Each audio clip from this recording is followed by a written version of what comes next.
Hello everyone, very good evening to all of you. This is your mentor Arsu Kakkad.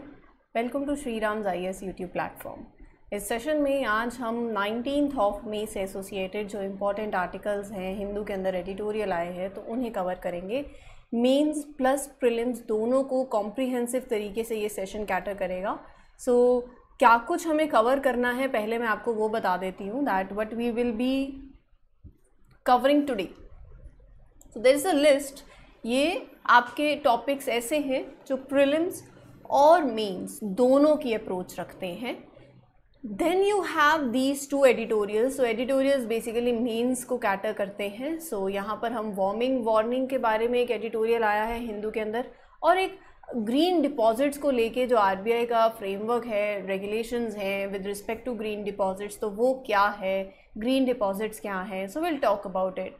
सो पहले तो देखो, हम आज बाओबब ट्रीज़ के बारे में कवर करेंगे, ये कहाँ पाए जाते हैं और क्यों, ये स्पेशल फीचर इनका क्या है। सो ये आपके जीएस पेपर 3 से लिंक होता है।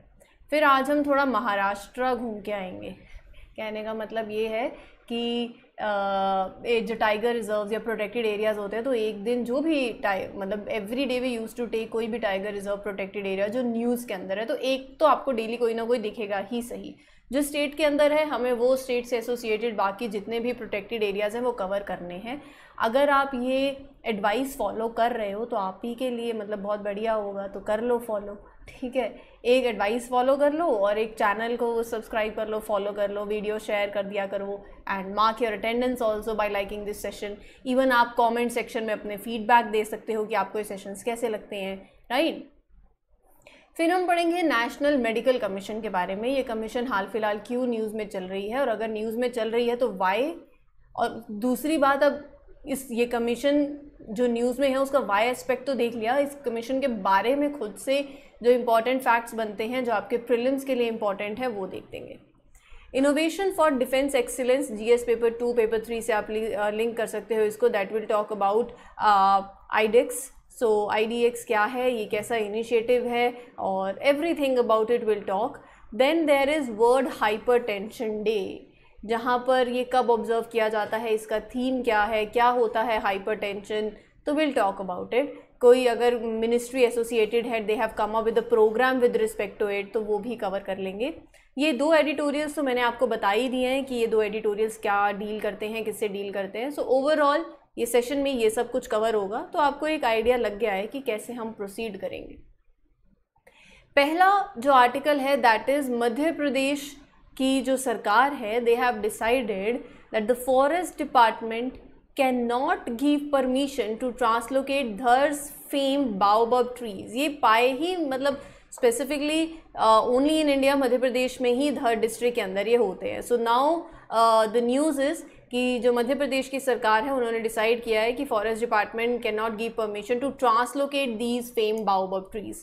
ये ट्रीज़ के स्पेशल फीचर ये है, मतलब जो एग्ज़ाम रेलिवेंट है, बाकी तो आप जो मर्ज़ी करते रहो, PhD कर लो किसी चीज़ में, कौन किसी को क्या फ़र्क पड़ता है। तो अपने को वो देखना है जो आपके एग्ज़ाम के लिए रेलिवेंट होता है। So baobabs are long lived deciduous trees आप बोल सकते हो, उस वेजिटेशन के अंदर ये फॉल करते हैं। स्मॉल टू लार्ज ट्रीज़ होते हैं। ये तस्वीर आपको कुछ दिखाई रही है, 20 to 100 फीट टॉल ये होते हैं। ब्रॉड ट्रंक्स आप देख सकते हो इनकी, और काफ़ी लंबे समय तक ये जीते हैं। और यहाँ पर ये देख रहे हो इनका स्पेशल फीचर, ये जो रूट्स है ना, वैसे रूट्स डाउनवर्ड्स होती हैं, ये ऐसे आसमान को छू रही हैं, ऐसे ऊपर की तरफ है, अपसाइड डाउन है रूट्स। सो ये एक फीचर है इनका। They are having a very distinctive appearance. All the baobabs look like they have been turned upside down with their roots reaching for the sky, right. तो ये इनका एक स्पेशल फीचर है। और रही बात इनके डिस्ट्रीब्यूशन की, so there are total of 9 species of baobab trees. 2 हैं अफ्रीका में, 6 मेडागास्कर और 1 ऑस्ट्रेलिया के अंदर। और यहाँ पर इंडिया के अंदर अगर आपसे स्टेटमेंट पूछ ली जाए कि in India Mandu in Dhar district of Madhya Pradesh is the only place in India where baobab trees are found in abundance, तो कह देना हाँ, यस। सो ये बहुत इंपॉर्टेंट है, ध्यान में रखना। कभी कभार हमें ऐसा लगता है कि ओनली जैसे टर्म्स जो हैं वो गलत होते हैं।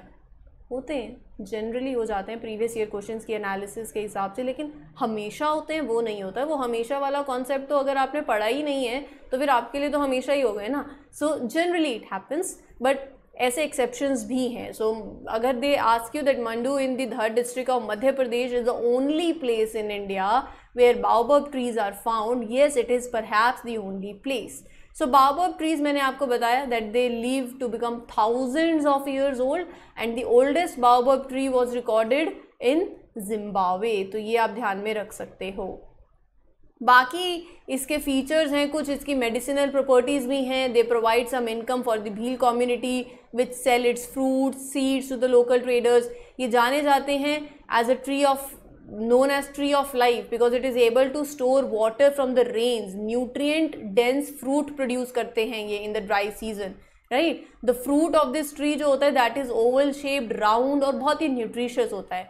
मैंने कभी खाया नहीं है, मतलब मुझे पता नहीं है, बट आप बताना अगर कोई MP से हो तो। They only have very fine growth rings, so basically they have, you can see the massive trunks हैं that are bottle shaped or cylindrical। तो ये कुछ इसके फीचर्स हैं जो अगर आपसे अब पूछ लिए जाएं तो आप बता देना कि आपने पढ़ लिया है, ठीक है। Innovation for defence excellence IDX, they reached a milestone. क्या माइलस्टोन रीच किया इन्होंने? Signing of its 250th contract, okay, the first under the mission defence space and the 100th sprint navy contract. ये क्या है ये अभी मैं आपको बताऊंगी। So innovations for defence excellence, they reached a milestone, they have signed the 250th contract. अब ये मिशन क्या है, ये स्प्रिंट नेवी क्या है, इसके बारे में अब बात करेंगे, लेकिन उससे पहले तो हमें बेसिक चीज़ें पता होनी चाहिए। ये IDX क्या है, just listen to me carefully. बात ऐसी है, मई अभी चल ही रहा है, तो 2023 में, दिस में innovations for defense excellence, they achieved this milestone, they signed its 250th contract। so क्या है ये IDX जिसकी हम बात कर रहे हैं? ये एक इंडियन गवर्नमेंट का इनिशिएटिव है। कैसा इनिशिएटिव है ये इनिशिएटिव है जो फोकस करता है on promoting innovation. In which sector? In the defence sector. So this is the initiative of government of India जो फोकस करता है इनोवेशन और टेक्नोलॉजिकल एडवांसमेंट्स लाने में, उसको प्रमोट करने में इन दी डिफेंस सेक्टर। सो यहाँ पर this milestone contract was signed under a programme, that programme's name is Mission defence Space. ये क्या है, इस मिशन के बारे में अभी आपको बताऊंगी। Which overall aims to foster innovation in the space domain. और यहाँ पर जब हम 100 स्प्रिंट की बात कर रहे हैं, सो IDX also signed it's 100 sprint navy contract. Sprint का मतलब, और स्प्रिंट स्टैंड्स फॉर, एक बार फुल फॉर्म बता दी तो पता चल जाएगा पर्पस। तो sprint basically it stands for scheme for promotion of innovation and research in the defence sector, specially for the navy. So ये जो प्रोग्राम है, it encourages the development of new technologies, new solutions, but for the naval operations. So ये जो overall achievements हैं ना बच्चे, ये highlight कर रही हैं इंडियन गवर्नमेंट की जो कमिटमेंट है to promote innovation and support the defence sectors technological advancements. तो यहाँ पर ये कॉन्ट्रैक्ट साइन करने से IDX इज प्रोवाइडिंग अपॉर्चुनिटी किसको? एंटरप्रेन्योर्स को, स्टार्टअप्स को, MSMEs को, इनोवेटर्स, ताकि वो कंट्रीब्यूट करें, उनके जो आइडियाज़ हैं, उनके जो सॉल्यूशंस हैं, जो डिफेंस कैपेबिलिटीज़ की में एनहांस कर सकते हैं कंट्रीज डिफेंस कैपेबिलिटीज़ को। So IDX is providing them the opportunity, right. देखो, so IDX encourage innovation and development of advance technologies in the defence forces, right. So ये कॉन्ट्रैक्ट अपने आप में ये सिग्निफाई कर रहे हैं कि government is actively supporting, investing in the innovative ideas. So जब आप इनोवेशन को एनकरेज कर रहे हो, वो भी डिफेंस के अंदर, so it will lead to creation of new technologies, improved equipments, better strategies for the arm forces. नई अपॉर्चुनिटीज़ खुलेंगी यंग माइंड्स के लिए to pursue careers in science, technology, engineering, right.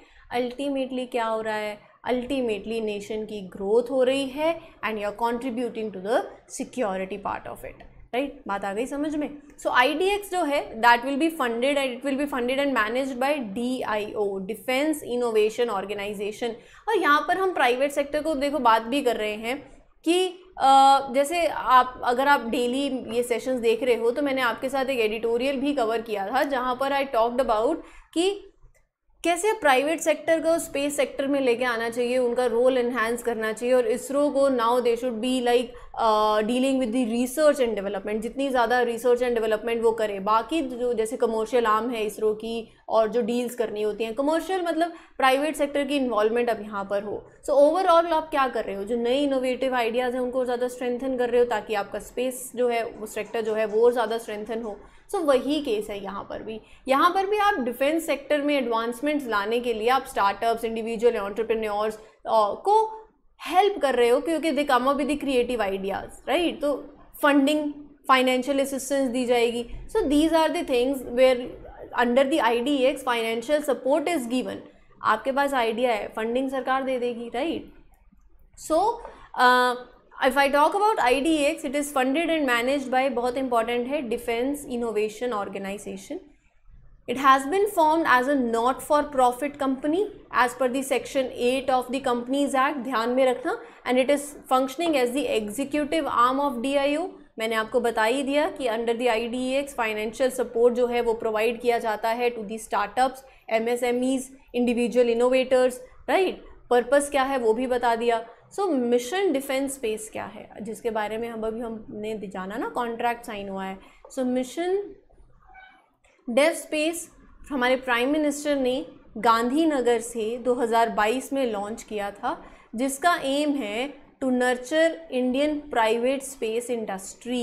अभी बात करें ना, प्राइवेट स्पेस इंडस्ट्री को nurture किया जाए और इसके लिए आर्टिकल भी आया था अभी। सो प्राइवेट स्पेस इंडस्ट्री को नर्चर कैसे कर सकते हो, जो चैलेंजेस आ रहे हैं at the every stage of space mission उसको आप कैसे टैकल कर सकते हो, जहाँ पर नए नए आइडियाज़ यंग माइंड्स लेके आ सकते हैं। बस आपको क्या करना है, उन आइडियाज़ को आगे नर्चर करना है। सो वो बीज जो है जब वो तो उसको पानी दोगे तो पौधा बनता जाएगा ना, तो यही बात है, आप नर्चर तो करो, आप जो चीज़ कमी है वो दो। पानी की कमी है, बीज को उसको पानी दोगे, पौधा फूलेगा, बढ़ेगा, फ्रूट्स आएंगे।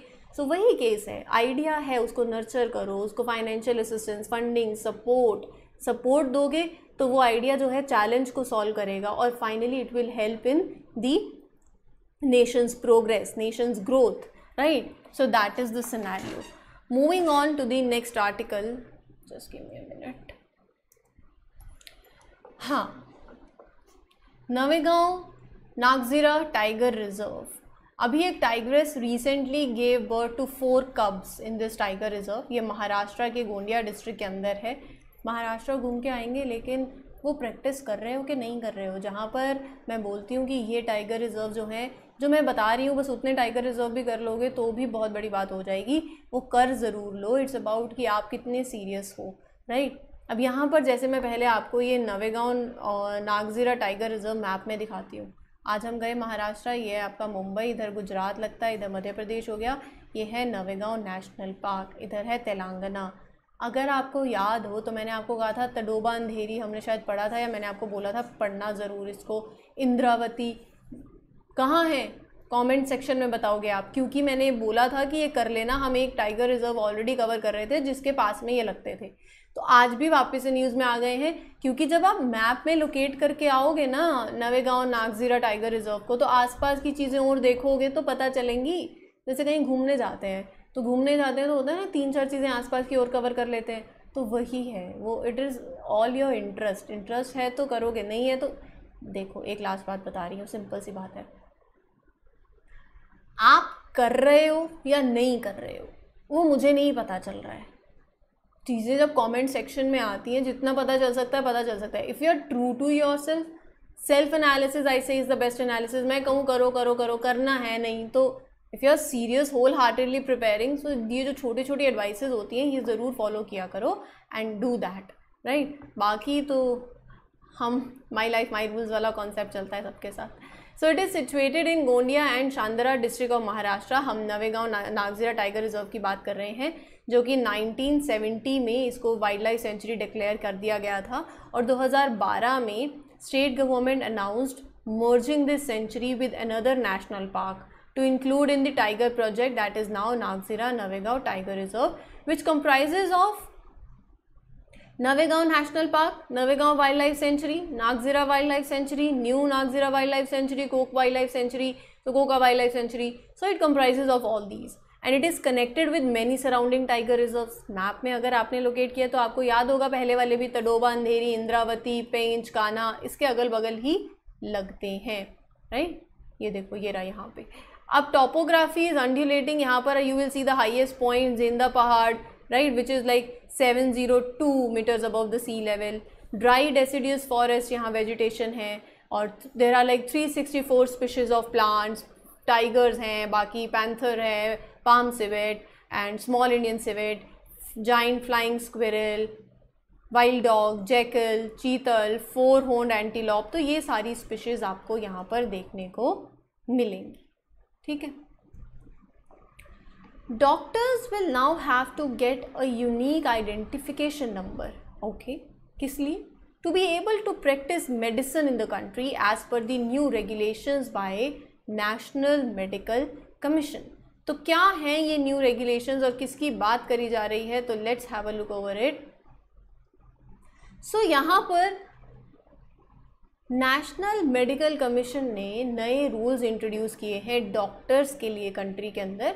इनमें से like one of these rules is that doctors will now have to obtain unique identification number in order to practise medicine. ये जो यूनिक आइडेंटिफिकेशन नंबर की ये बात कर रहे हैं, ये एक स्पेशल कोड है, एक आईडी है. जैसे आप स्कूल में जाते हो, हर एक स्टूडेंट को एक एक आईडी मिलती है, वैसे ही डॉक्टर्स को यहाँ पर आईडी मिलेगी. दे will have a unique number of for their profession. इससे होगा क्या, ये इंपॉर्टेंट क्यों है, पहले आप ये समझ लो, फिर हम नेशनल मेडिकल कमीशन के बारे में बात करेंगे. So see, this is important because it will ensure कि all the doctors practising medicine they can be easily identified. आपके पास you will be maintaining a record making sure कि only qualified and authorized doctors are practicing. You can distinguish them from one another. So UID will be given by National Medical Commission. ये वो commission है, ये वो organisation है जो कि responsible है for overseeing the medical education and the practice of medicine in the country. ये है national Medical commission. It is constituted by Act of Parliament. Name National Medical Commission Act 2019. It replaced Medical Council of India, which was constituted under Indian Medical Council Act 1956. Function क्या है? Medical education, medical professionals को regulate करना. ये commission जो है, it grants recognition of medical qualification, gives accreditation to schools, medical schools, grants registration to medical practitioners, assess the medical infrastructure in India. तो ये सब इसके फंक्शंस हैं. न्यू दिल्ली में इसका हेडक्वार्टर है. ये सारी बातें जो मैं आपके साथ शेयर कर रही हूँ, ये आपके प्रीलिम्स के पॉइंट ऑफ व्यू से बहुत इंपॉर्टेंट है. 33 मेंबर्स हैं इसके अंदर, जिसमें चेयरमैन आते हैं, 10 एक्स ऑफिशियो मेंबर्स हैं, 22 पार्ट टाइम मेंबर्स हैं और एक मेडिकल एडवाइजरी काउंसिल. ये council basically it provides the platform जहाँ पर स्टेट्स और यूनियन टेरिटरीज जो हैं दे कैन पुट फॉर्थ अपने व्यूज़ सामने रख सकते हैं, अपने कंसर्न सामने रख सकते हैं before the NMC, National Medical Council, and the advises the NMC on the measures to determine and maintain the minimum standards of medical education. So National Medical Commission के सामने आप अपने कंसर्न्स, अपने व्यूज़ रख सकते हो और मेडिकल एजुकेशन में क्या मतलब मिनिमम स्टैंडर्ड्स इंश्योर करना, ये सब कुछ हो सकता है. 4 ऑटोनमस बोर्ड हैं. जैसे अंडर ग्रेजुएट के कोर्सेज के लिए नॉर्म सेट करने के लिए we have undergraduate medical education board. To set norms for postgraduate courses we have postgraduate medical education board. Inspect and rate the medical education institutes, उसके लिए we have medical assessment and rating board. Regulating the professional conduct of the doctors, registering them, we have ethics and medical registration board. तो ये 4 autonomous boards हैं. ठीक है. अगला जो article है that is world hypertension day. अब ये वर्ल्ड हाइपरटेंशन डे जो है ये कब ऑब्जर्व किया जाता है? हर साल 17 मई को होता है, राइट. सो उसके बारे में थोड़ा सा अब जान लेते हैं. अभी क्या है ना, ये आपको एक प्रोग्राम दिख रहा होगा 75 to 25 प्रोग्राम. इसको रेफरेंस करते हुए आर्टिकल को देख लेते हैं. सुनो, हेल्थ मिनिस्ट्री इंडिया की, they have come up with this programme, that is 75 to 25 programme. World hypertension day के दिन इसको अनाउंस किया गया, 17 मई को होता है। इस प्रोग्राम का गोल क्या है? इस प्रोग्राम का गोल है 2 हेल्थ कंडीशंस को एड्रेस करना। पहला डायबिटीज़, दूसरा हाइपरटेंशन। हाइपरटेंशन क्या होता है? वो कंडीशन जहाँ पर person have a very high blood pressure, और डायबिटीज़ जहाँ पर person has high level of sugar. तो 75 to 25 प्रोग्राम का एक टारगेट है। 75 stand for 75 million individual, so it aims to screen and provide standard care to a massive number of people, 75 million individuals, by you want to achieve this goal by 2025, आने वाला है अब तो, just a couple of years away, so that is 75 to 25. So it is a very significant challenge, but government of India पूरी committed है to make sure कि we have positive impact on the people's health, right? So by screening the individual, सी programme का मकसद है कि लोगों को आइडेंटिफाई करो जिनको हाइपरटेंशन है, जिनको डायबिटीज़ है। एक बार once you identify, these individuals will receive standard care, which means they will be given the necessary medical attention, treatment and support to manage their health conditions. समझ आ गई बात? सो ये है, it is a very significant step so as to improve the health of millions of people in India. बहुत अच्छी बात है, ठीक है। चलिए अब थीम देख लेते हैं इसकी। इस बार की थीम है major your blood pressure accurately, control it, leave longer. देखो, लोगों में अवेयरनेस जनरेट करना बहुत ज़्यादा ज़रूरी है, एडुकेशन प्रमोट करना अबाउट दी हाइपरटेंशन बहुत ज़्यादा ज़रूरी है, जो कि मिलियंस ऑफ पीपल को वर्ल्ड वाइड अफेक्ट करता है, जिससे heart failure, stroke, kidney damage, liver damage कुछ भी हो सकता है। So we need to make sure कि people are aware about it. Fine. हाँ, तो 2005 में the event was inaugurated by the world hypertension league, NGO that works with the WHO and other partners to prevent and control the hypertension. ठीक है, अब चलते हैं हमारे आज के एक एडिटोरियल डिस्कशन के ऊपर, जो कि बहुत ही इंपॉर्टेंट है, that is what are RBI guidelines on green deposits. Let's have a look. उससे पहले, मतलब RBI की गाइडलाइंस को सुनने से पहले तो अपने को यही पता होना चाहिए ना कि ये ग्रीन डिपॉजिट्स क्या हैं, फिर तो हम सब देख ही लेंगे। सो ग्रीन डिपॉजिट्स जो होते हैं, ये क्या होते हैं? नॉर्मली बैंक जाते हो, डिपॉजिट करते हो, बैंक क्या करता है? आगे लोन दे देता है। ये आपके लिए, बैंक के लिए लाइबिलिटी है, ये बैंक के लिए एसेट है। बैंक कहीं भी लोन दे, we not care about it. Bank कमा रहा है, उससे हम बेसिकली जो हमें इंटरेस्ट मिल रहा है, तो दैट गोज विद इट। आपको इन्फॉर्मेशन नहीं लेते हो कहाँ किया, कितना, कहाँ इन्वेस्ट किया, ये सब कुछ नहीं। ग्रीन डिपॉजिट का बस डिफरेंस यही है कि बैंक जो आप डिपॉजिट कर रहे हो, बैंक को वो जो पैसा है, they will have to disclose the information how they invest these deposits. क्योंकि जो इन्वेस्टर है वो ग्रीन डिपॉजिट में ये सोच के इन्वेस्ट कर रहा है कि यहाँ पर हम चाहते हैं कि हमारा पैसा ऐसे प्रोजेक्ट्स में लगे दैट आर ग्रीन प्रोजेक्ट्स, मतलब environment friendly projects. So last month RBI came up with a regulatory framework for the banks to accept green deposits from the customer. Under the new framework, bank will accept the green deposits. They will have to disclose more information, more. पहले जो कर रहे हैं ठीक है, but now they have to come up with the more information how they will invest in these deposits. So green deposits क्या हो गए? They are not different from the regular deposit that banks accept from their customers. Difference बस यही है कि यहाँ पर bank promise to earmark the money that they receive as green deposit, वो कहाँ लगेगा? एनवायरमेंट फ्रेंडली प्रोजेक्ट्स के अंदर लगेगा। तो बैंक ये प्रॉमिस करता है कि ग्रीन डिपॉजिट को यूज़ किया जाएगा towards financing renewable energy projects, जो आप टू फाइट क्लाइमेट चेंज। आज के टाइम पे हम इकोनॉमिक एडवांटेज तो चाहते ही चाहते हैं, साथ में इन्वेस्टर्स या वन हु इज़ इन्वेस्टिंग, लोग ये भी अवेयर हो चुके हैं कि हर एक चीज़ इकोनॉमिक के साथ साथ आप ये भी देखो कि आपकी एक्टिविटीज़ सोशली, एनवायरमेंटली कैसे इम्पैक्ट कर रही हैं, राइट। सो बैंक में also avoid using green deposits to invest in fossil fuels, क्योंकि they are considered harmful to the climate. So overall ये इन्वेस्टर्स को हेल्प कर रहा है to put their money into the environment sustainable projects. So जो RBI का framework आया है for the acceptance of green deposits, वो बैंक्स के लिए कुछ गाइडलाइंस जो है, they lays down certain conditions कि bank have to come up with the set of rules, policies approved by their, जो भी उनके रिस्पेक्टिव बोर्ड हैं। You have to follow like these rules while investing in the green deposits. आपको information public के सामने रखनी पड़ेगी, कहाँ पर डिपॉजिट किया है, and banks have to disclose this regular information about the amount of green deposit received, how these deposits were allocated. So यहाँ पर आप बैंक्स की वेबसाइट पे जाकर मतलब you have to show it publicly. So third party will have to verify the claims by the banks regarding the projects in which the banks invest their green deposits. देखो होता क्या है ना, होती है ग्रीन वॉशिंग. अब ये green washing क्या है ये मैं आपको बताऊंगी, उससे पहले आप ये देख लो कि RBI has come up with a list of sectors that can be classified as sustainable or that are eligible to receive green deposits. जैसे कि it includes renewable energy, waste management, clean transportation, energy efficiency, afforestation, यहाँ invest कर सकते हैं. Banks will be barred from investing green deposits that involves fossil fuel, nuclear power, tobacco, gambling, palm oil, hydro power generation. इससे होगा क्या? वो सुना है कभी एड्स आती हैं कि आप ये लोग इतना % यहाँ इन्वेस्ट करते हैं, इतने ट्रीज लगते हैं, दिखाते बहुत कुछ है, होता नहीं होगा. ह्यूज पॉजिटिव इम्पैक्ट डालेंगे एनवायरनमेंट पे, ऐसे एडवर्टाइज आती है, लेकिन एक्चुअल इम्पैक्ट में भी minimal. That is green washing.